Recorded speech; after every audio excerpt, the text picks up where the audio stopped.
Hello everyone, welcome back to Rishu science academy. अगर आप CTET 2026 की तैयारी कर रहे हो तो ये जो प्रीवियस ईयर क्वेश्चंस की सीरीज है इसे मिस मत करना, क्योंकि काफी इंपॉर्टेंट हम इसमें कॉन्सेप्ट करने वाले हैं। और आज की जो ये सीरीज है, आज की जो क्लास है, इसमें हम करने वाले हैं लाइट चैप्टर के कुछ मोस्ट इंपॉर्टेंट क्वेश्चन प्लस कुछ एक्सपेक्टेड क्वेश्चन। ठीक है, तो ये जो क्वेश्चन है ये पीवाईक्यू ट्रेंड है प्लस एग्जाम पैटर्न पे बेस्ड है। एंड आज की क्लास भी क्विज बेस्ड ही होगी। आई होप आपने पिछली क्लास जो एसिड बेस एंड सॉल्ट हमने किए वो जरूर देखी होगी। उसमें भी हमने इसी तरह से 15 क्वेश्चन डिस्कस किए थे क्विज बेस्ड। उसमें तो मैंने टाइमर के साथ डिस्कस किया था, आज मैंने टाइमर ऐड नहीं किया है। तो टाइम मिलेगा आपको 5 सेकंड का ही टाइम मिलेगा आज आपको। ठीक है, तो क्वेश्चन मैं आपके लिए रीड करूंगी, ऑप्शंस आप खुद से देखोगे। 5 सेकंड के टाइम होगा आपके पास, 5 सेकंड के अंदर अंदर आपको अपना ऑप्शन कमेंट करके बताना होगा। ठीक है, तो चलिए स्टार्ट करते हैं अपनी आज की क्लास। एंड ये जो क्वेश्चन है ये आपको मेरे Telegram channel Rishu science academy पे मिलेंगे। इसका लिंक दे दूंगी मैं डिस्क्रिप्शन में, वहां से आप ज्वाइन कर सकते हो। तो चलिए स्टार्ट करते हैं हमारा फर्स्ट क्वेश्चन। ठीक है, देखो क्वेश्चन मैं रीड कर रही हूँ आपके लिए। क्वेश्चन रीड करने के बाद 5 सेकंड का पॉज लूंगी। 5 सेकंड के अंदर अंदर आपको अपना जो आंसर है वो मुझे कमेंट करके बताना होगा। ठीक है, तो चलिए देखते हैं कौन कितने स्कोर कर पाता है। आज टोटल 12 क्वेश्चन है, इसमें पीवाईक्यूज भी है प्लस कुछ एग्जाम बेस्ड क्वेश्चन है जो मोस्ट एक्सपेक्टेड क्वेश्चन है। ठीक है, तो चलिए स्टार्ट करते हैं। हमारा फर्स्ट क्वेश्चन है, a ray of light travel from an optical denser medium to an optical rarer medium, what will be the change in frequency of light? Hindi medium वाले हिंदी में रीड करो। प्रकाश की एक किरण एक प्रकाशीय सघन माध्यम से एक प्रकाशीय विरल माध्यम में जाती है, प्रकाश की आवृत्ति में क्या परिवर्तन होगा वो आपको बताना है। तो आपका टाइम स्टार्ट होता है अब। Yes, time's up. आई होप कि आपने सही आंसर दिया होगा क्वेश्चन का। एंड आपका जो राइट आंसर है इस क्वेश्चन का वो है ऑप्शन नंबर 1। क्या करेगा? इंक्रीज करेगी, sorry not increase, no change आएगा। ठीक है, मैं भी ज्यादा खो गई हूँ क्वेश्चन में। इस क्वेश्चन का जो राइट आंसर होगा वो होगा नो चेंज, कोई चेंज नहीं आएगा। क्यों चेंज नहीं आएगा वो थोड़ा सा समझ लेते हैं। देखो इसने कहा है light travel from an optical denser medium to rarer medium. तो मान लीजिए डेंसर मीडियम है, मान लीजिए वाटर है। ठीक है, वाटर है, और जो सेकंड मीडियम है ये मीडियम ए है हमारा, और ये मीडियम बी है। इस तरह से बॉक्स बना देती हूँ। ए मीडियम में वाटर है और जो बी मीडियम है ये मान लीजिए एयर है। ठीक है, अब इसने कहा है रे of light travel from an optical denser medium, ये डेंसर मीडियम है हमारा। तो रे ऑफ लाइट जब डेंसर मीडियम से रेयरर मीडियम में जा रही है, इस रेयरर मीडियम में जा रही है, then what will be the change in frequency of light. तो लाइट की जो फ्रीक्वेंसी है उसमें क्या चेंज आएगा? तो उसमें कोई चेंज नहीं आएगा, क्योंकि जब भी कोई भी लाइट रे ट्रेवल करती है from rarer to denser medium या डेंसर टू रेयरर मीडियम, तो क्या होता है, जो इसकी स्पीड है, मान लीजिए डेंसर टू रेयरर जा रहा है अभी, तो डेंसर से रेयरर जैसे ही जाएगा तो इसमें इस केस में यहां लिख देती हूँ, स्पीड क्या करेगी? इंक्रीज करेगी। स्पीड इंक्रीज करिए, क्योंकि ये डेंसर मीडियम मतलब काफी घना मीडियम था यहाँ पे। तो यहाँ पे लाइट की स्पीड स्लो थी, जैसे ही उसको खुली जगह मिली जाने के लिए उसकी स्पीड इंक्रीज हो गई। तो जैसे ही स्पीड इंक्रीज करेगी इसके साथ साथ वेवलेंथ भी इंक्रीज करेगी। स्पीड इंक्रीज करेगी तो वेवलेंथ भी इंक्रीज करेगी। एंड जो हमारी डेंसिटी है, डेंसिटी पे कोई फर्क नहीं पड़ेगा, डेंसिटी कांस्टेंट रहती है। ठीक है, तो आपको 3 चीजें याद रखनी है जब भी इस तरह का क्वेश्चन आए कि स्पीड इंक्रीज कर रही है तो वेवलेंथ भी इंक्रीज करेगी और डेंसिटी कांस्टेंट रहेगी, उसमें कोई चेंज नहीं आएगा। इसी तरह से अगर क्वेश्चन में आपसे पूछ लिया जाता कि लाइट रे जो है rarer medium to denser medium जा रही है, तो उस केस में क्या होता, रेयरर में तो जो लाइट है वो इंक्रीज करती है, रेयरर टू डेंसर अगर जाएगी लाइट तो डेंसर मीडियम में लाइट डिक्रीज करेगी। तो अगर स्पीड ऑफ लाइट डिक्रीज कर रही है, अगर स्पीड ऑफ लाइट डिक्रीज कर रही है, आई होप आपको राइटिंग समझ में आ रही होगी, स्पीड ऑफ लाइट अगर डिक्रीज कर रही है तो वेवलेंथ भी क्या करेगी? वेवलेंथ भी डिक्रीज होगी। और जो आपकी फ्रीक्वेंसी है वो कांस्टेंट, डेंसिटी लिख दिया मैंने यहाँ, फ्रीक्वेंसी जो है वो कांस्टेंट रहेगी। ठीक है, फ्रीक्वेंसी जो है कांस्टेंट रहेगी, उसमें कोई चेंज नहीं आएगा। इसी तरह का एक क्वेश्चन है जो इस बार के प्रीवियस ईयर में आया था, अभी जो रिसेंटली आपका फैब में पेपर हुआ है उसमें आया था, वो मैंने आगे ले रखा है, वो करेंगे। ठीक है, तो इस क्वेश्चन का राइट आंसर था no change. And I hope कि आपने सही आंसर टिक किया होगा। तो चलिए स्टार्ट, और जिन्होंने नहीं किया ना कोई बात नहीं, टेंशन नहीं लेनी है। आगे इसी तरह इसी कॉन्सेप्ट पे बेस्ड एक क्वेश्चन आ रहा है जो प्रीवियस ईयर क्वेश्चन था अभी 7 फरवरी के पेपर का, वो करना आप। वो करके देखिए, आपको अच्छा लगेगा। मतलब ये कॉन्सेप्ट अगर आपको समझ आ गया ना, तो वो क्वेश्चन आपका बिल्कुल सही होगा। ठीक है, चलिए नेक्स्ट क्वेश्चन पे चलते हैं। ये सही आंसर इस क्वेश्चन का प्लस एक्सप्लेनेशन रिटन है। सेकंड क्वेश्चन है, ये भी प्रीवियस क्वेश्चन ही है, असर्शन रीजन बेस्ड क्वेश्चन है। असर्शन एक स्टेटमेंट दी गई है आपके पास कि convex mirrors are used as rear view mirrors in vehicles, कि जो कॉन्वेक्स मिरर है ना, वो as a rear view mirror use किया जाता है व्हीकल्स में। इसके दो रीजन दे रखे हैं। फर्स्ट रीजन है कि they form erect and enlarged image, कि ये इरेक्ट और एनलार्ज्ड इमेज बनाता है, दैट्स व्हाई इसको हम गाड़ियों में as a rear view mirror use करते हैं। रियर व्यू मिरर जो ड्राइवर वाली सीट है उसके यहाँ पे साइड में लगा होता है, जिसमें पीछे देखते हैं कि गाड़ियां आ रही हैं, कितनी गाड़ियां हैं, जो हमें दिखता है पीछे बैक साइड में, तो उसी को रियर व्यू मिरर कहते हैं। ठीक है, सेकंड रीजन है they have wider field of view, कि ये जो मिरर है गाड़ियों में इसलिए यूज किया जाता है क्योंकि ये उनकी जो दृष्टि क्षेत्र है उसको बढ़ाता है, मतलब हमें पूरा व्यू दिखता है पीछे का। तो इसमें हिंदी मीडियम वाले हिंदी में रीड कर लो, वाहनों में उत्तल दर्पण का उपयोग पीछे का दृश्य देखने वाले दर्पणों के रूप में किया जाता है। इसका फर्स्ट कारण है कि वह सीधा और आवर्धित प्रतिबिंब बनाते हैं। सेकंड रीजन है उनका दृष्टि क्षेत्र विस्तृत होता है। ठीक है, तो अब आप ऑप्शन देखिए और सही आंसर करो। मैं 5 सेकंड का पॉज लूंगी और आपको आंसर जो है टिक करना है, सही आंसर, और मुझे कमेंट करके बताना है। चलिए,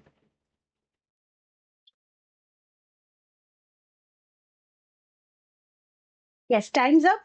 एंड इस क्वेश्चन का जो राइट आंसर था वो था A is true and only R2 is correct explanation for A, कि R2 जो है वो तो स्टेटमेंट सही है, पर जो फर्स्ट रीजन है R1 वो सही नहीं है, क्योंकि जो कॉन्वेक्स मिरर्स है ना, और ये काफी इंपॉर्टेंट कॉन्सेप्ट है, इस कॉन्सेप्ट में ना कंफ्यूज मत होना, क्योंकि कनकेव मिरर हो गया, कन्वेक्स मिरर हो गया, प्लेन मिरर हो गया। प्लेन मिरर तो फिर भी इजी है, आपको याद रहेगा। कनकेव और कन्वेक्स मिरर में कंफ्यूज नहीं होना, क्योंकि इससे हमेशा हर साल क्वेश्चन पूछा जाता है। तो ये वाला कॉन्सेप्ट अगर आप कंफ्यूजन है तो इस कॉन्सेप्ट को जरूर क्लियर करना। ठीक है, जो कन्वेक्स मिरर है ना आपका, उसमें हमेशा जो इमेज बनेगी वो इरेक्ट इमेज बनती है, इरेक्ट इमेज बनती है, प्लस डिमिनिश्ड इमेज बनती है, छोटी बनती है, इन लार्ज साइज की नहीं बनती, बड़े साइज की नहीं बनती।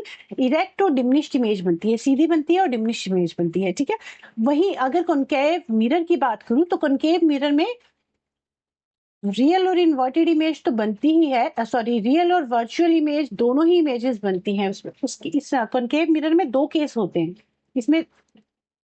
ठीक है, इसमें दो केस बनते हैं, मतलब रियल इमेज भी बनेगी, वर्चुअल इमेज भी बनेगी। अच्छा, ये जो मैंने कॉन्वेक्स मिरर का बताया कि इसमें इरेक्ट इमेज बनती है, डिमिनिश इमेज बनती है, और इसमें वर्चुअल इमेज बनती है, रियल इमेज नहीं बनती कॉन्वेक्स मिरर में, वर्चुअल, इरेक्ट और डिमिनिश्ड। और कनकेव के केस में रियल और रियल इमेज भी बनेगी, वर्चुअल भी बनेगी, मतलब इसमें इन्वर्टेड इमेज भी बनेगी और सीधी इमेज भी बनेगी, डिमिनिश भी बनेगी, एनलार्ज भी बनेगी। बट इट डिपेंड्स कि कोई भी ऑब्जेक्ट कनकेव मिरर से कितनी दूरी पर है। फॉर एग्जाम्पल, घर में आपने स्पून देखा होगा, स्पून का जो फ्रंट वाला पोर्शन है जिससे हम खाना खाते हैं, जो आगे वाला पोर्शन है, उसको अगर आप as a concave mirror behave, जो फर्स्ट पोर्शन, जो फ्रंट पोर्शन है ना, वो as a concave mirror behave करता है। तो उसको जब भी आप अपने सामने लेके आओगे स्पून को, तो आप देखोगे जब उसको आप स्पून को काफी पास लेके आओगे ना, तो उसमें जो इमेज आपको दिखेगी वो वर्चुअल इमेज होगी। और वर्चुअल इमेज जो है ऑलवेज इरेक्ट होती है। ठीक है, वर्चुअल इमेज ऑलवेज इरेक्ट बनती है। और इसका जो साइज होगा, जब आप बिल्कुल पास लेके आ रहे हो किसी ऑब्जेक्ट को या खुद को स्पून के पास लेके आओगे, तो इमेज मैग्नीफाइड बनेगी। तो इसमें दो केस बनेंगे, अगर तो आपने बिल्कुल पास लेके आया स्पून को, तो इसमें वर्चुअल, इरेक्ट और मैग्नीफाइड इमेज बनेगी। एंड अगर आपने स्पून को थोड़ा सा दूर ले गए, आप खुद से, मान लीजिए आप दूरी पर ले गए इसको, अब इस केस में जो इमेज बनेगी वो रियल इमेज होगी। और रियल इमेज जो होती है ना, वो ऑलवेज इन्वर्टेड बनती है। ठीक है, रियल इमेज ऑलवेज इन्वर्टेड बनती है। और जो उसका साइज होगा ज्यादा मैग्नीफाइड नहीं होगा, थोड़ा सा डिमिनिश होगा, ज्यादा छोटा या बड़ा डिपेंड करता है ऑब्जेक्ट का स्पून से डिस्टेंस कितना है। ठीक है, तो रियल बनेगी, इन्वर्टेड बनेगी, हाईली मैग्नीफाइड नहीं बनेगी, बस थोड़ी सी डिमिनिश्ड होगी, बट ज्यादा डिमिनिश्ड नहीं होगी, थोड़ी डिमिनिश्ड होगी। बाकी अगर आप उसको और पास लेके जाते जाओगे तो इमेज जो है लार्ज होती जाएगी। ठीक है, तो कनकेव मिरर में दो केस बनते हैं। फर्स्ट केस में अगर आप स्पून को काफी पास लेके आ रहे हो तो आपकी जो इमेज बनेगी वर्चुअल, इरेक्ट और मैग्नीफाइड बनेगी। अगर आप इमेज से दूर लेके जा रहे हो तो रियल, इन्वर्टेड और थोड़ी सी छोटी इमेज बनेगी, ज्यादा मैग्नीफाइड नहीं होगी, थोड़ी छोटी इमेज बनेगी। ठीक है, तो इसमें दो केस बनते हैं। कन्वेक्स मिरर में एक ही केस बनता है, इसमें वर्चुअल और इरेक्ट इमेज होगी और डिमिनिश्ड होगी, और कनकेव मिरर में ये दो केसेस होते हैं। तो आई होप आपके क्वेश्चन समझ में आया होगा, और इस क्वेश्चन का जो राइट आंसर है that is option number D, A सत्य है। और केवल R2 ही ए की सही व्याख्या करता है, क्योंकि R1 में कहा गया है कि इरेक्ट और इनलार्ज्ड इमेज, जबकि इरेक्ट और इनलार्ज्ड इमेज, इरेक्ट तो बनती है बट इनलार्ज नहीं बनती, डिमिनिश्ड इमेज बनती है, छोटी इमेज बनती है। ठीक है, चलिए नेक्स्ट क्वेश्चन पे चलते हैं। क्वेश्चन नंबर 3, ये क्वेश्चन प्रीवियस ईयर क्वेश्चन है जो अभी रिसेंट फैब में आया था। तो ये जो क्वेश्चन है ना, ये भी जो हमने फर्स्ट क्वेश्चन किया है उसी पे बेस्ड है, उसी कॉन्सेप्ट पे बेस्ड है। चलिए क्वेश्चन रीड करिए। A ray of light travel from air into three medium A, B and C with different optical densities. Refer to the table given below and identify X, Y, Z and W. ठीक है, अगर air से medium ए में light गई तो change in speed of light क्या हुई, x है, change in frequency of light y है, change in wavelength of light क्या कर रही है, डिक्रीज कर रही है। इसी तरह मीडियम बी में इंक्रीज करेगा, नो चेंज, और इसमें z आपको बताना है। अगर एयर से मीडियम सी में लाइट ट्रेवल कर रही है तो जो स्पीड ऑफ लाइट है सेम रहेगी, फ्रीक्वेंसी ऑफ लाइट w आपको फाइंड आउट करना है, और वेवलेंथ ऑफ लाइट में कोई चेंज नहीं आ रहा है। ठीक है, तो अब आपको इस क्वेश्चन में बताना है x क्या है, y क्या है और z क्या है। x में क्या होगा, y में क्या होगा, z में क्या होगा। हिंदी मीडियम वाले हिंदी में एक बार क्वेश्चन रीड कर लो। प्रकाश की एक किरण वायु से विभिन्न प्रकाशित घनत्वों के 3 माध्यमों A, B और C में यात्रा करती है। नीचे दी गई सारणी का संदर्भ x, y, z और w को पहचानिए। आपको फाइंड आउट करना है x क्या है, y क्या है, w क्या है और z क्या है। ठीक है, चलिए आपका टाइम स्टार्ट होता है नाउ।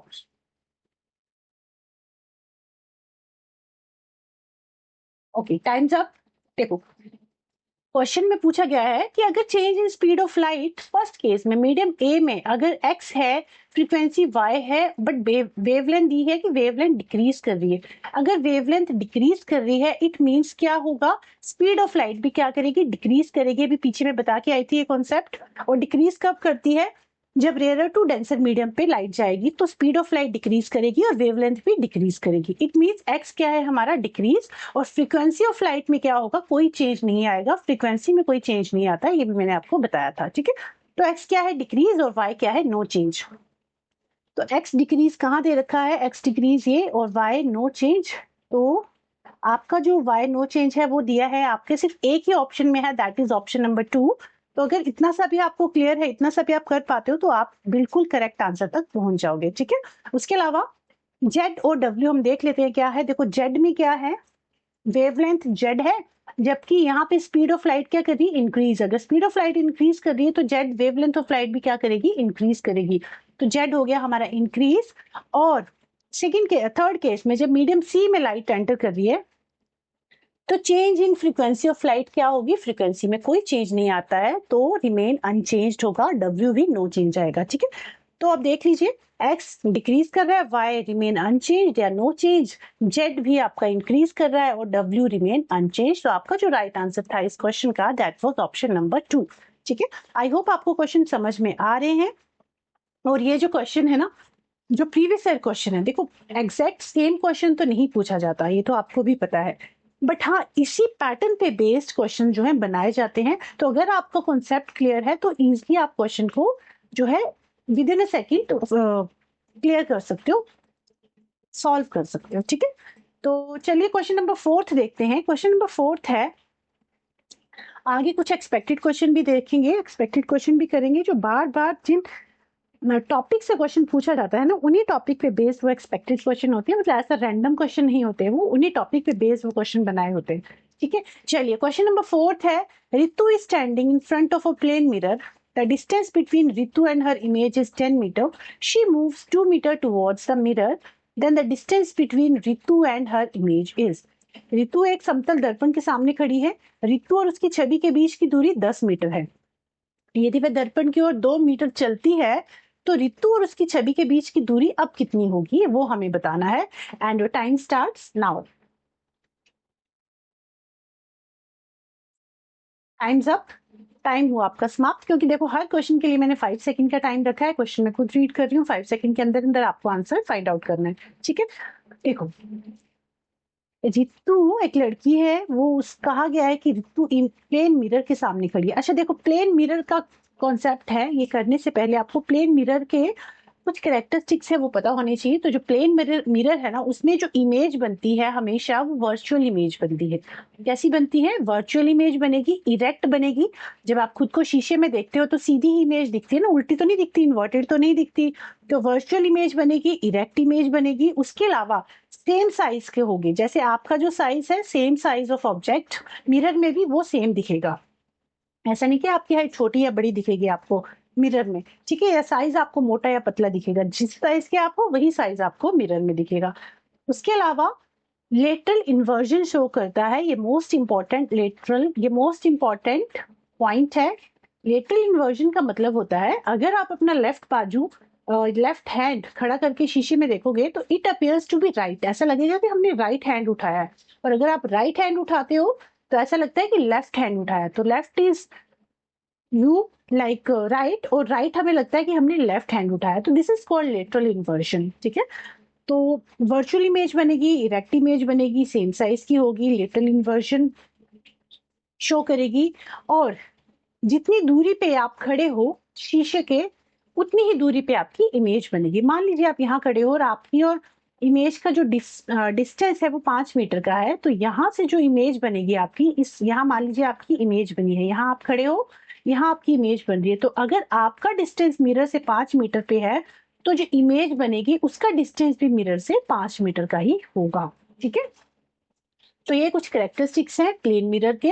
अब क्वेश्चन सॉल्व करते हैं। क्वेश्चन में दिया है Ritu is standing in front of a plane mirror, the distance between Ritu and her image is 2 metre. मान लीजिए यहाँ रितु है और यहाँ पे इसकी इमेज बन रही है, तो इसका और इमेज का जो डिस्टेंस है वो 10 मीटर का है, ठीक है।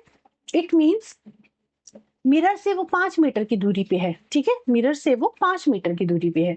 अब इसमें कहा if she moves 2 metre towards the mirror, अगर वो 2 मीटर आगे चलेगी मिरर की ओर, तो 2 मीटर उसने कवर कर लिए, 2 मीटर वो चली, तो अब उसके पास यहाँ पे 3 मीटर, मतलब ये वो यहाँ खड़ी है अब, ठीक है। तो उसका और मिरर का जो डिस्टेंस है अब 3 मीटर है। तो अगर उसका और मिरर का डिस्टेंस 3 मीटर का है तो उसकी अब जो रिसेंटली इमेज बनेगी वो भी यहाँ बनेगी 3 मीटर के डिस्टेंस पे ही, ठीक है। तो उसने पूछा है the distance between Ritu and her images, कि अब रितु और उसकी इमेज का डिस्टेंस कितना है। तो 3 + 3 कितना हो गया? 6 मीटर। अब उसकी और उसकी इमेज का डिस्टेंस 6 मीटर का है, तो राइट ऑप्शन हो गया ऑप्शन नंबर डी। ओके, तो आई होप ये क्वेश्चन आपको क्लियर हुआ होगा। राइट आंसर है ऑप्शन नंबर डी। और ये कुछ कैरेक्टरिस्टिक्स हैं प्लेन मिरर के जो दे रखे हैं, एक बार ये जरूर करना है, ठीक है। चलिए नेक्स्ट क्वेश्चन है question number 5। Which of the following can be used to form a virtual and magnified image of an object?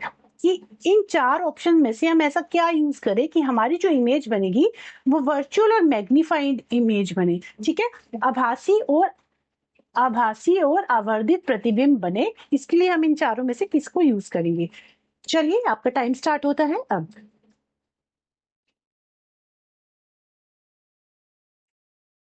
Okay, times up, time हुआ खत्म। एंड इस क्वेश्चन का जो राइट आंसर था वो था concave mirror and convex lens, both अवतल दर्पण और उत्तल लेंस दोनों का यूज करके आप अपनी इमेज को वर्चुअल और मैग्नीफाइड बना सकते हो। क्योंकि अभी मैंने आपको पीछे बताया था कि कन्वेक्स जो कनकेव मिरर है ना, कनकेव मिरर में जो इमेज बनती है वो रियल भी बनती है, वर्चुअल भी बनेगी, रियल भी बनेगी, वर्चुअल भी बनेगी, मैग्नीफाइड भी बनेगी और डिमिनिश्ड भी बनेगी। तो इसका राइट आंसर होगा कनकेव मिरर। बट इसके साथ साथ एक और चीज आपको मैं बता दूं, देखो कनकेव मिरर और convex lens, concave mirror, confuse नहीं होना है, कनकेव मिरर और कॉन्वेक्स लेंस जो है ना, इनकी प्रॉपर्टीज सिमिलर होती हैं, ठीक है। कनकेव मिरर और कन्वेक्स लेंस की मैक्सिमम प्रॉपर्टीज जो है सेम होती हैं। अगर कनकेव मिरर में जो इमेज बन रही है आपकी वर्चुअल और मैग्नीफाइड है, कन्वेक्स लेंस में भी वही प्रॉपर्टीज शो करता है। जैसे कनकेव मिरर दो केसेस बनते हैं कनकेव मिरर में, कि रियल इमेज भी बनती है, वर्चुअल भी बनती है, इरेक्ट भी बनेगी, इन्वर्टेड भी बनेगी। तो same happens in convex lens, convex lens भी दोनों ही चीजों को फॉलो करता है, उसमें भी रियल इमेज भी बनती है, वर्चुअल भी बनती है। तो हम कह सकते हैं कि जो कन्वेक्स लेंस है और कनकेव मिरर है, इन दोनों की जो प्रॉपर्टीज हैं वो मिलती जुलती हैं।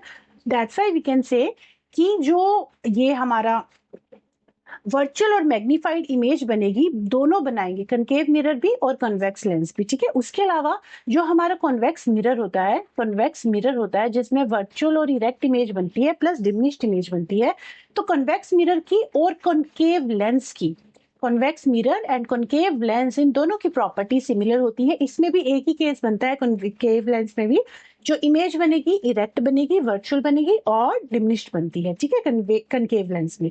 तो कन्वेक्स मिरर और कनकेव लेंस दोनों की प्रॉपर्टी सिमिलर होती हैं, और कनकेव मिरर और कन्वेक्स लेंस दोनों की प्रॉपर्टी सिमिलर होती है, ठीक है। इस क्वेश्चन का राइट आंसर आपका हो गया अवतल दर्पण और उत्तल लेंस दोनों ही जो है हम यूज कर सकते हैं for virtual and magnified image of an object. I hope ये क्वेश्चन आपको समझ में आया होगा। राइट आंसर था ऑप्शन नंबर बी, और ये एक्सप्लेनेशन दे रखी है, तो एक बार इसको रीड जरूर करना। देखिए क्वेश्चन नंबर 6 पे चलते हैं। क्वेश्चन नंबर 6 है, अच्छा, और आप अपने जो मार्क्स हैं कितने आपने स्कोर किए वो साथ साथ मुझे कमेंट करते रहना, ताकि मुझे पता चल जाए कि कितने मार्क्स आप स्कोर कर पा रहे हो। एंड हर क्वेश्चन के बाद आप मुझे अपना स्कोर जो है बताओगे, और साथ साथ टोटल कितने स्कोर बने वो भी आप मुझे एंड में बताओगे, ठीक है। चलिए क्वेश्चन नंबर 6 है, which of the following statement are true about image formation in a plane mirror. Again plane mirror पे बेस्ड क्वेश्चन है, और ये जो चैप्टर है ना आपका लाइट, इसमें 4-5 ही मेन इंपॉर्टेंट टॉपिक है जिनसे बार बार क्वेश्चन पूछा जाता है। देखो, concave mirror, convex mirror, plane mirror, ये तो आपको देखना ही है, करना ही है ऑफ कोर्स। उसके अलावा लॉ ऑफ रिफ्लेक्शन से, एंड उसके अलावा रिफ्रैक्शन से। तो ये कुछ एग्जामिनर के मतलब फेवरेट टॉपिक है जिनसे क्वेश्चन आना ही आना है, हमेशा क्वेश्चन ट्विस्ट करके पूछा जाएगा, ठीक है। तो ये क्वेश्चन मोस्ट इंपॉर्टेंट है। तो आज की क्लास में आपका जो अगर किसी को डाउट भी है या आपको लगता है कि किस तरह के क्वेश्चन पूछे जाते हैं आपको आइडिया नहीं है, तो आज की क्लास में आपको ये क्लियर हो जाएगा कि एटलीस्ट एग्जामिनर क्वेश्चन बनाता किस तरह। तो आप खुद देखो, एक ही टॉपिक पे बार बार एग्जामिनर ने किस तरह से घुमा घुमा के क्वेश्चन पूछे हैं ना। तो अगर आपको कंसेप्ट क्लियर है, फिर एग्जामिनर जितना भी घुमा ले आप क्वेश्चन इजिली सॉल्व कर पाओगे। चलिए क्वेश्चन नंबर 6 देखते हैं, टाइम वेस्ट नहीं करेंगे।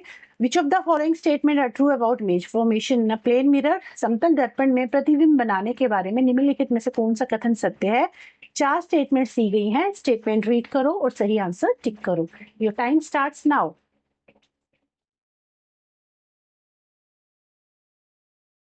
Okay, time is over.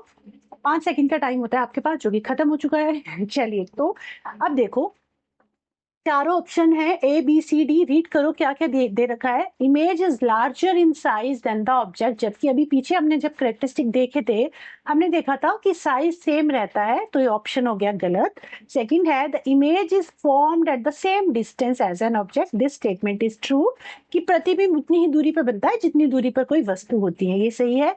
सी है, इमेज इज लेटरली इन्वर्टेड, प्रतिबिंब पार्श्व उल्टा होता है, दिस इज ऑल्सो ट्रू, कि left is appear to be right and right is appear to be left, this is also true. Option number D है, image is virtual, जो image होगी प्रतिबिंब होगा वो आभासी होता है, दिस इज ऑल्सो ट्रू। तो आपका जो राइट आंसर हो जाएगा इस क्वेश्चन का B C and D, option number C जो है राइट आंसर था। अगर जिसने राइट आंसर टिक किया था तो वेल एंड गुड, नहीं किया था कोई बात नहीं, प्रैक्टिस करिए क्वेश्चंस की। एंड चलिए नेक्स्ट क्वेश्चन पे चलते हैं, क्वेश्चन नंबर 7। क्वेश्चन नंबर 7 है, लॉ ऑफ रिफ्लेक्शन पे बेस्ड है। इसमें फर्स्ट स्टेटमेंट है, ये स्टेटमेंट बेस्ड क्वेश्चन है, 2 स्टेटमेंट्स दे रखी हैं, आपको बताना है कौन सी स्टेटमेंट सही है कौन सी गलत है, या दोनों सही है या दोनों गलत है, ठीक है। 7 है, angle of incidence is equal to angle of reflection. Second statement है, both rays lie in the same plane. कथन है, फर्स्ट है कि आपतन कोण परावर्तन कोण के बराबर होता है। कथन दूसरा है, दोनों किरणें एक ही तल में स्थित होती हैं। तो सही आंसर टिक करिए। 5 सेकंड का टाइम है, टाइम स्टार्ट होता है नाउ।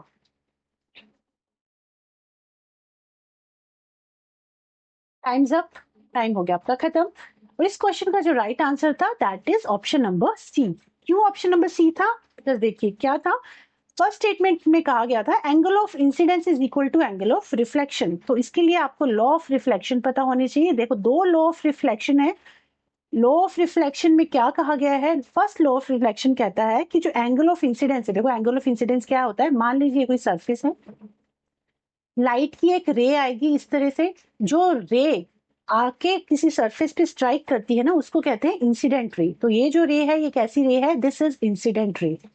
ठीक है, अब ये जो इंसिडेंट रे है ये आपतन कोण है, ये यहाँ पे लाइट गिरेगी और ये रिफ्लेक्ट होके वापस चली जाएगी। जैसे ही सरफेस पे गिरी यहाँ से रिफ्लेक्ट होके वापस चली जाएगी।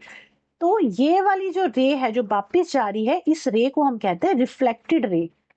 रे को क्या कहेंगे, रिफ्लेक्टेड रे।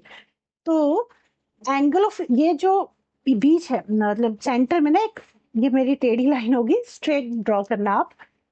जो सेंटर की लाइन है इसे कहते हैं नॉर्मल। ठीक है, ये इंसिडेंट रे है, ये रिफ्लेक्टेड रे है, और दो बीच में बराबर एक लाइन खींचेगी जिसको हम कहते हैं नॉर्मल लाइन। ठीक है, तो अब ये जो एंगल बन रहा है आपका, this is angle of incidence, इस तरह से लिखे हुए। ये वाला जो एंगल बन रहा है, this is angle of reflection. तो फर्स्ट स्टेटमेंट ये कह रही है कि angle of incidence is always equal to angle of reflection. जितने एंगल पे ये लाइन इंसिडेंट करेगी उतने ही एंगल पे ये वापिस जाएगी। मतलब मान लीजिए अगर ये 30 डिग्री पे इंसिडेंट हुई है, 30 डिग्री पे गिरी है, तो वापिस भी ये 30 डिग्री पे ही जाएगी। ठीक है, इतना क्लियर हो गया। यही कहता है फर्स्ट लॉ ऑफ रिफ्लेक्शन। वही जो सेकंड लॉ ऑफ रिफ्लेक्शन है वो क्या कहता है, सेकंड लॉ कहता है कि ये जो रे है, इंसिडेंट रे, रिफ्लेक्टेड रे और ये जो नॉर्मल है, they all lie in same plane. मतलब एक ही पॉइंट पे ये लाई कर रही हैं। ठीक है, इंसिडेंट रे और ये रिफ्लेक्टेड रे और ये जो नॉर्मल है, ये तीनों ही रे एक ही प्लेन पे लाई करते हैं। तो यही सेकंड स्टेटमेंट थी कि बोथ रे लाई इन सेम प्लेन, और दोनों ही लॉ ऑफ रिफ्लेक्शन जो है सही है।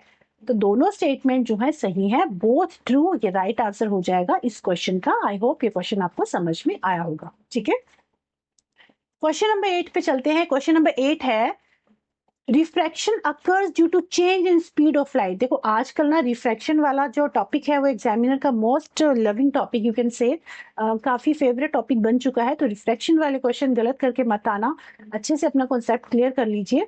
पहले आप क्वेश्चन को रीड करिए, खुद से आंसर टिक करने की कोशिश कीजिए, उसके बाद फिर मैं एक्सप्लेनेशन दूंगी इस क्वेश्चन की। ठीक है, क्वेश्चन नंबर 8 का स्टेटमेंट फर्स्ट है refraction occur due to change in speed of light.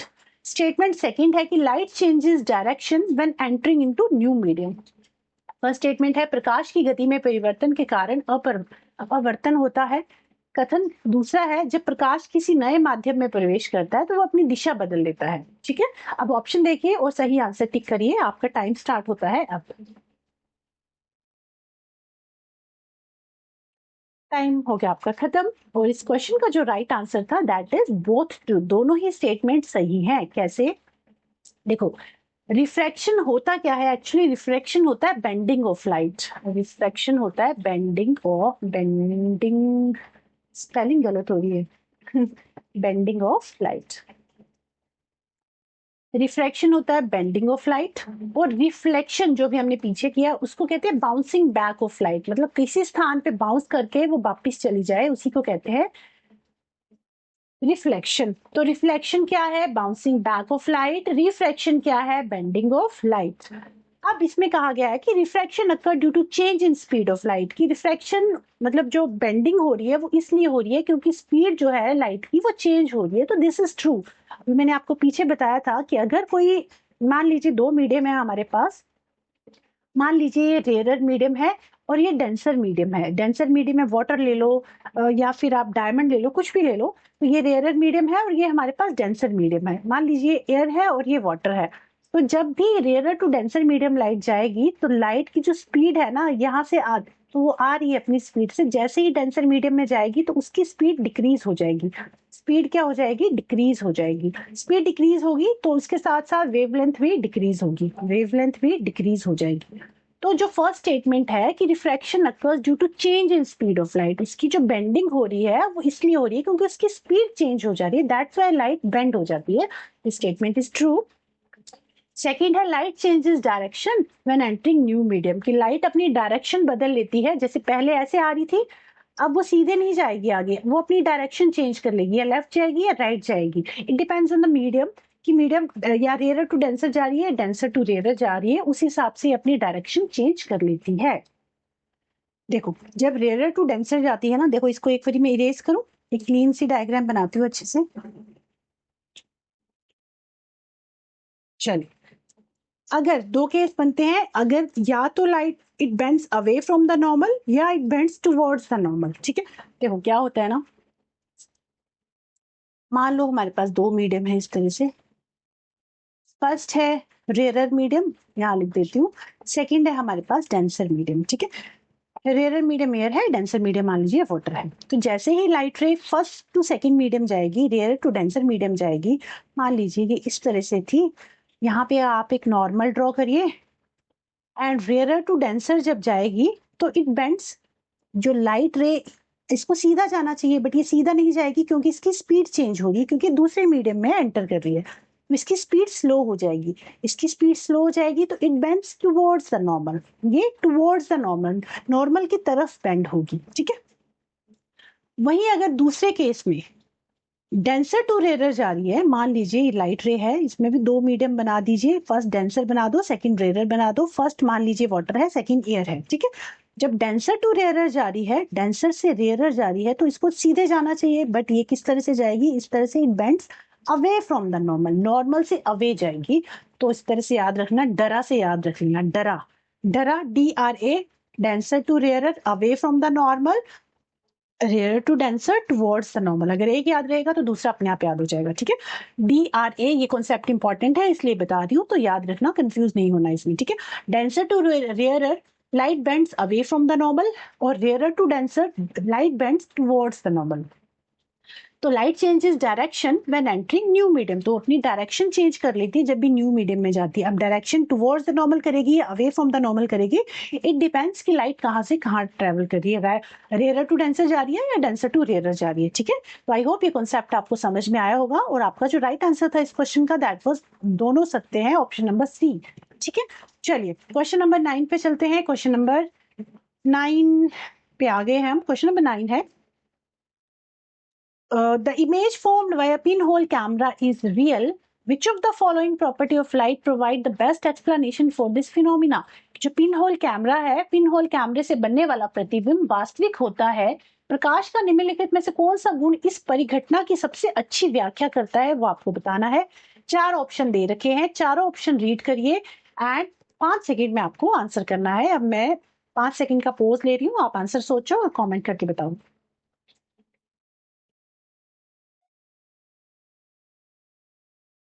Okay, times up.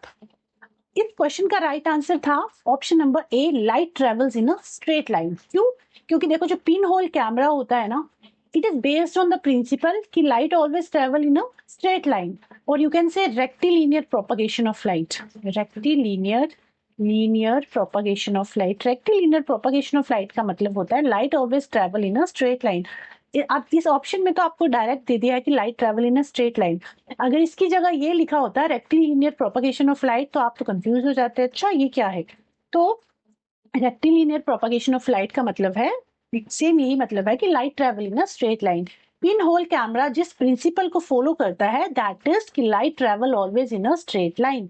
तो ये जो क्वेश्चन था आपका, इसका राइट आंसर था ऑप्शन नंबर A।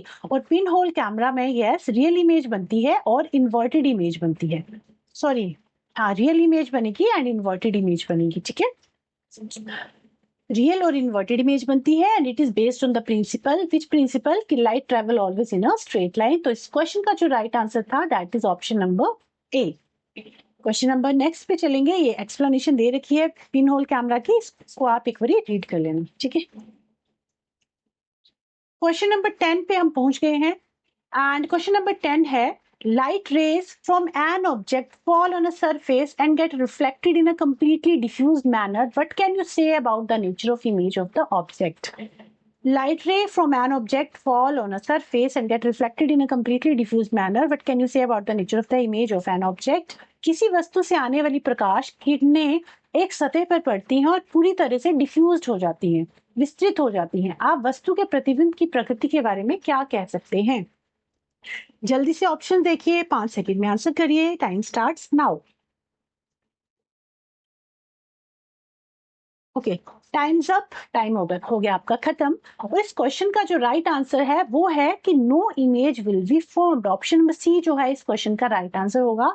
कैसे? देखो इसमें क्या है ना, इसमें कहा है कि एक लाइट रे आई और वो किसी कंप्लीटली डिफ्यूज्ड मैनर में रिफ्लेक्ट होके मतलब ऐसे सरफेस पे वो गिरी है, वो जो सरफेस है वो ऐसा है कि लाइट जो है ना डिफ्यूज्ड मैनर में गई है। देखो दो तरह का रिफ्लेक्शन होता है, एक होता है, कहाँ लिखूं, यहाँ लिख देती हूँ, regular reflection. Regular reflection always plane surface पे होता है, ठीक है, ओहो रेगुलर लिख दिया यहाँ भी मैंने। रेगुलर रिफ्लेक्शन जो है ऑलवेज प्लेन सरफेस पे होता है, और इररेगुलर रिफ्लेक्शन जिसे डिफ्यूज्ड रिफ्लेक्शन भी कहते हैं, इररेगुलर रिफ्लेक्शन जो है वो रफ सरफेस पे होता है, ठीक है। तो जब जो रिफ्लेक्शन है, अगर तो रेगुलर रिफ्लेक्शन हो रहा है, जैसे इस प्लेन सरफेस पे लाइट आई और ये बेंड होके इस तरह से जाएगी, जिस एंगल पे आई है उसी एंगल पे रिफ्लेक्ट होके वापस जाएगी, तो पैरेलल पैरेलल लाइंस बन रही है। बट जब रफ सरफेस पे, मान लीजिए कोई रफ सरफेस है, रफ सरफेस पे लाइट रे आएगी ना, तो वो रिफ्लेक्ट होके ऐसा नहीं कि सेम पैरेलल लाइन पे जाएगी, वो कहीं भी जा सकती है, किसी भी पैटर्न में वो डिफ्यूज हो सकती है। तो ये जो पैरेलल लाइंस हैं, ये जो रिफ्लेक्टेड लाइंस हैं, they are not meeting at a particular point, so that's why कोई भी इमेज फॉर्मेशन नहीं होगी, ठीक है। तो ये जो क्वेश्चन था इसका राइट आंसर था कि no image will be formed, क्योंकि जब भी इररेगुलर सरफेस पे लाइट रेज आती हैं तो उस पे जो लाइट रेज इंसिडेंट रे होके रिफ्लेक्ट जा रही है ना, रिफ्लेक्ट हो रही है, तो पैरेलली रिफ्लेक्ट नहीं होती। तो इस केस में जो इमेज बनती है या तो काफी धुंधली बनेगी या फिर no image will be formed. तो इसका, इस क्वेश्चन का राइट आंसर हो गया ऑप्शन नंबर सी। ओके, अब दो क्वेश्चन और बचे हैं, लास्ट के दो क्वेश्चन, जिससे आपका फाइनल स्कोर पता चलेगा। अच्छा, ये फाइनल स्कोर जस्ट ऐसे ही कह रही हूँ, फाइनल स्कोर मतलब आज का फाइनल स्कोर, ठीक है। जरूरी नहीं कि अभी आपके स्कोर अच्छा नहीं आ रहा है तो पेपर में भी आपका स्कोर अच्छा नहीं आएगा, ऐसा नहीं है। पेपर तक तो अभी काफी टाइम है और आप काफी अच्छा जो है स्कोर कर पाओगे अगर आप डेली प्रैक्टिस कर रहे हो क्वेश्चंस की, तो ठीक है। नेक्स्ट स्लाइड में ये इस तरह से मैंने एक्सप्लेनेशन दे रखी है। क्वेश्चन नंबर 11 पे चलते हैं। क्वेश्चन नंबर 11 है असर्शन रीजन बेस्ड क्वेश्चन, और ये प्लेन मिरर पे बेस्ड क्वेश्चन है, क्योंकि इसी तरह के क्वेश्चन जो एग्जामिनर पूछता है आजकल, पूछे जा रहे हैं, तो that's why this is most expected question. Assertion है कि plane mirror form virtual image, कि जो प्लेन मिरर है ना वो वर्चुअल इमेज बनाता है। रीजन दे रखा है reflected ray do not actually meet, कि ये वर्चुअल इमेज इसलिए बनाता है, रियल इमेज नहीं बनाता, वर्चुअल इमेज बनाता है, क्योंकि जो रिफ्लेक्टेड रेज होती है ना ये मीट नहीं करती। तो अच्छा, टाइम दे रही हूँ आपके पास, 5 सेकंड का टाइम है, जल्दी से आप ऑप्शन देखिए और आंसर अपना कमेंट करके बताइए। चलिए, time start now, times up, आपका टाइम हुआ खत्म। और क्वेश्चन का जो राइट आंसर था वो था option number A, both A and R are true and R explains A. अभिकथन था, असर्शन था कि समतल दर्पण आभासी प्रतिबिंब बनाता है, जो कि सही है। सेकंड जो रीजन दे रखा है, परावर्तित किरणें वास्तविक में नहीं मिलती, दैट्स व्हाई वो वर्चुअल इमेज बनाता है, तो कारण भी सही है। तो दोनों स्टेटमेंट सही हैं, both A and R are true and R is the correct explanation of A. Plane mirror के कैरेक्टरिस्टिक्स पीछे बता के आई हूँ, तो बार बार चलो बता देती हूँ एक बार। प्लेन मिरर में क्या होता है, जो इमेज बनती है वो कैसी बनेगी, वर्चुअल बनेगी, इरेक्ट बनेगी, same size of the object होगी, जितने डिस्टेंस पे ऑब्जेक्ट है उतने ही डिस्टेंस पे इमेज बनेगी, एंड मोस्ट इंपॉर्टेंट पॉइंट, इसमें लेटरल इन्वर्जन होता है, ठीक है। तो ये था क्वेश्चन नंबर 11, और अब आज की क्लास का लास्ट क्वेश्चन है, जिससे आपका फाइनल स्कोर आप मुझे बताओगे कि कितने मार्क्स आए, 12 में से किसने कितने मार्क्स स्कोर किए। अगर आप 8 या 10 मार्क्स स्कोर कर रहे हो ना, तो then you are doing great, फिर तो हैट्स ऑफ टू यू, ठीक है, आप सही ट्रैक पे हो। और कम है तो भी टेंशन नहीं लेनी है, कॉन्सेप्ट क्लियर करिए, दोबारा से ट्राई करिए। और पीवाई क्यूज देखो, जो पीवाई क्यूज है ना, ये पास्ट बताते हैं कि किस तरह के क्वेश्चन पूछे गए हैं, और ऐसे एक्सपेक्टेड क्वेश्चन जो नेक्स्ट पेपर के लिए रेडी करते हैं। ये जो एक्सपेक्टेड क्वेश्चन, इसे हम खुद को प्रिपेयर कर रहे हैं आने वाले एग्जाम के लिए, है ना। तो प्रैक्टिस करते रहिए, और आपको सेशन जो है मिलता रहेगा। हर डिफरेंट डिफरेंट टॉपिक के हम क्वेश्चंस करेंगे। 2 टॉपिक हमारे हो चुके हैं, मतलब एसिड बेस और सॉल्ट हमने कर लिया, और आज का टॉपिक लाइट भी हो गया। तो नेक्स्ट जो आपको टॉपिक मिलेगा वो देखते हैं, अभी मैंने प्लान नहीं किया है, किसी और इंपॉर्टेंट टॉपिक के बारे पे हम क्यूज करेंगे, ठीक है। तो क्वेश्चन नंबर 12 रीड करिए। असर्शन है refraction occurs due to change in medium. Reason है speed of light changes in different medium. Statement है माध्यम में परिवर्तन के कारण आवर्तन होता है। कारण है विभिन्न माध्यमों में प्रकाश की गति बदल जाती है। 5 सेकंड में आंसर करिए, टाइम स्टार्ट्स नाउ। खत्म हुआ आपका टाइम, टाइम्स अप। एंड इस क्वेश्चन का जो राइट आंसर था वो था both A and R are true and R explain A, ठीक है। तो ये रिफ्लेक्शन वाला टॉपिक 3-4 क्वेश्चन हमने डिस्कस कर लिए रिफ्रैक्शन पे एंड आई होप अभी आपको एक टॉपिक क्लियर हो गया होगा कि रिफ्रैक्शन क्या है, बेंडिंग ऑफ लाइट। रिफ्रैक्शन क्या होता है, बेंडिंग ऑफ लाइट। जब भी लाइट जो है एक मीडियम से दूसरे मीडियम में ट्रैवल करेगी तो लाइट जो है बेंड हो जाती है, या तो उसकी लाइट इंक्रीज करेगी या डिक्रीज करेगी। इंक्रीज कब करेगी लाइट, अगर वो डेंसर टू रेयरर मीडियम जा रहा है तो लाइट जो स्पीड है वो इंक्रीज करेगी, एंड अगर रेयरर टू डेंसर जा रहा है तो उसकी जो स्पीड है वो क्या करेगी, डिक्रीज करेगी। ठीक है, स्पीड इंक्रीज करेगी, वेवलेंथ इंक्रीज करेगी। अगर स्पीड डिक्रीज करेगी तो वेवलेंथ भी डिक्रीज करेगी, और जो फ्रीक्वेंसी है वो हमेशा कांस्टेंट रहती है, उसमें कोई चेंज नहीं आएगा। ठीक है, उसके अलावा अब लाइट रे बेंड टुवर्ड्स द नॉर्मल होगी या bend away from the normal होगी, ये आपको इससे याद रखना है। डरा से डरा, डरा मतलब डेंसर टू रेयरर अगर लाइट रे जा रही है तो it bends away from the normal, rarer to denser जा रही है तो बेंड टुवर्ड्स द नॉर्मल। ठीक है, तो ये आपको याद रखने हैं। तो ये छोटे छोटे कॉन्सेप्ट है जो आपको पेपर में काफी हेल्पफुल रहेंगे, पेपर में हेल्प करेंगे आपकी। एंड आज के हो गए 12 क्वेश्चन कंप्लीट। अब आप सब मुझे 12 में से अपना कमेंट, जो अपना स्कोर है वो कमेंट करके बताएंगे कि किसने कितने स्कोर किए, और आज की क्लास आपको कैसी लगी वो भी आप मुझे कमेंट करके जरूर बताना। एंड उसके अलावा अगर आपको वीडियो हेल्पफुल लगी हो तो वीडियो को शेयर जरूर करना, और नेक्स्ट चैप्टर की क्विज के लिए सब्सक्राइब करना मत भूलना, चैनल को सब्सक्राइब जरूर करना ताकि इसी तरह की वीडियो जो है आपको मिलती रहे। ठीक है, बाकी ये जो नोट्स है, ये जो पीडीएफ है आपको मेरे टेलीग्राम चैनल पे मिल जाएगी, रिशु साइंस अकेडमी। इसका लिंक दे दूंगी डिस्क्रिप्शन बॉक्स में। और हमारी जो क्लासेस होती हैं मंडे से फ्राइडे होती हैं, मंडे टू फ्राइडे आपको क्लासेस मिलेंगी। बीच में आपको पैडागोजी के सेक्शन, पैडागोजी के भी क्लासेस मिलेंगी। पैडागोजी का पीवाईक्यू ही मैं जल्दी स्टार्ट करने वाली हूँ, आई बिलीव कि नेक्स्ट वीक से स्टार्ट कर दूँ। तो stay connected with me and मिलते हैं अपनी नेक्स्ट वीडियो में। तब तक के लिए बाय बाय, टेक केयर।